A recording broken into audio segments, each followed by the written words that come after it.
ऐसे बहुत से लोग यहाँ दिखेंगे आपको। लेकिन क्या ऐसे मामलों पे जब अधिवक्ताओं के स्वाभिमान से जुड़े मुद्दे होते हैं तब सिर्फ आपका हस्ताक्षर ही रंग लाया था। आप सभी का वो सामूहिक 1250 हस्ताक्षर जो मैंने ऊपर भेजा डिस्ट्रिक्ट बार के माध्यम से, आज वही हस्ताक्षर माध्यम बना अधिवक्ताओं का स्वाभिमान जीता। जिला कारागार में अधिवक्ता जाते थे, हम कभी कई कार्यकारिणियां बीत गई, लेकिन कोई व्यवस्था वहां ऐसी नहीं थी। आज की डेट में जिला कारागार में व्यवस्था है, अधिवक्ताओं का सम्मान वहां भी बढ़ा हुआ है। अधिवक्ताओं की सुरक्षा से जुड़े कई मुद्दों पर, चाहे वो बंदरों के आतंक से संबंधित मामला हो, चाहे वो तीसरा कलेक्ट्रेट परिसर में हमने स्वच्छता अभियान कचहरी परिसर में चलाया, वो सब आप जानते भी हैं।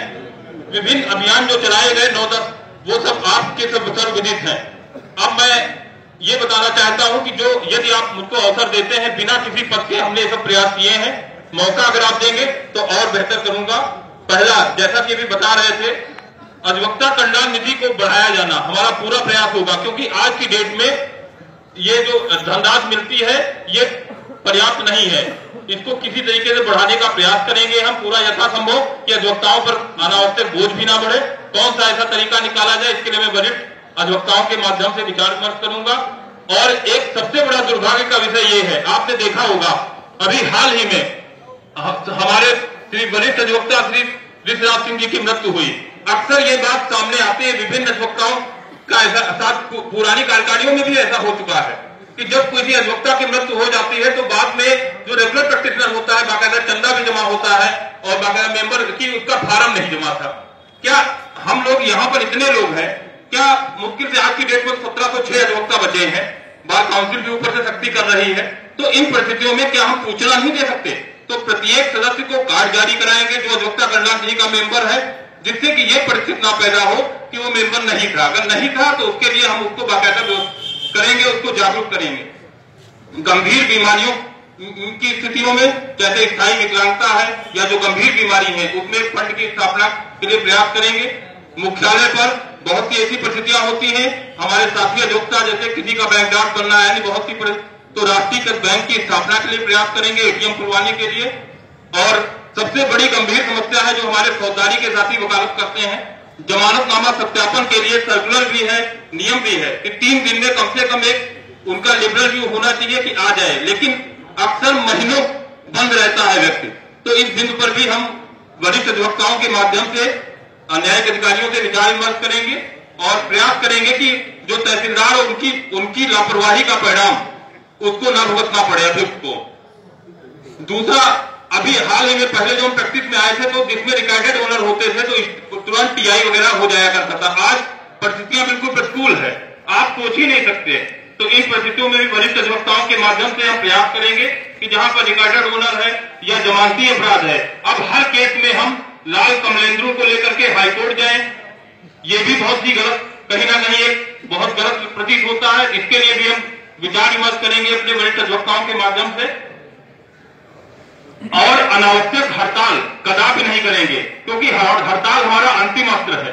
इसलिए हमारा पूरा प्रयास होगा कि हड़ताल की चेतावनी और वरिष्ठ अधिवक्ताओं के माध्यम से हम विचार विमर्श करें और उस पर सदन सर्वोपरि या सदन जो निर्णय लेगा वही होगा। लेकिन मेरा पूरा प्रयास होगा हड़ताल ना हो, कार्य दिवस बढ़ाए जाएं। मुख्यालय पर जैसा कि अभी चर्चा चल रही थी कि चिकित्सक की नियुक्ति का प्रयास करेंगे। यहाँ पर कोई फिजिशियन वगैरह है जो प्रथम दृष्टया कहीं किसी की अधिवक्ता की कोई वो है इलाज है, इसके लिए पूरा प्रयास हमारा होगा।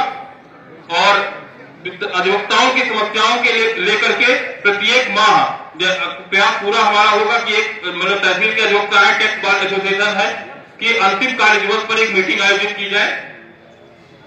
और लाइब्रेरी को अपग्रेड कराएंगे, क्योंकि हमारी मुख्य जो ताकत है कलम के सिपाही हैं हम लोग, इसलिए लाइब्रेरी को पूरा अपडेट कराएंगे। अधिक से अधिक प्रयास करेंगे कि उसमें जर्नल वगैरह आए और हम लोग अपडेट रहें। अधिवक्ताओं के स्वाभिमान से कोई समझौता नहीं करेंगे। और मैं या हमारा मोबाइल हमारी कार्य क्षमता से आपने प्रयास देखा भी है, मैं पूरा प्रयास करूंगा कि हर समय उपलब्ध रहूंगा। बस मेरा यही निवेदन है, संघर्ष ही हमारी पहचान है। मेरा ये मानना है कि आप जिस फील्ड में है उस फील्ड में आप चुनाव तब लड़ें जब आप पहले कम से कम आपका उस फील्ड में कुछ दिखता हो। आप अपनी फील्ड में आने से पहले, ये भी एक तरीके से लोकतंत्र की हत्या ही है कि आप अपनी फील्ड में जहां चुनाव लड़ रहे हैं उस फील्ड में आपका कोई योगदान भी दिखना चाहिए। ये हमारा निवेदन है आपसे। प्रत्याशियों का चुनाव करते समय प्रत्याशी की नीयत भी पहचाने, उसका अधिवक्ता हित में पिछला क्या इतिहास रहा है, क्या संघर्ष रहा है। और बस इन्हीं शब्दों के साथ मैं अपनी भाषा को विराम देता हूं। बस इनके साथ वसूलों पे जो आता है तो टकराना जरूरी है, जो जिंदा है तो फिर जिंदा नजर आना जरूरी है। आज बहुत से लोग हमारे साथी आएंगे, लेकिन जब मामला संघर्ष का होता है तो उस समय वो कितने थे इसको भी पहचानने की आवश्यकता है साथियों।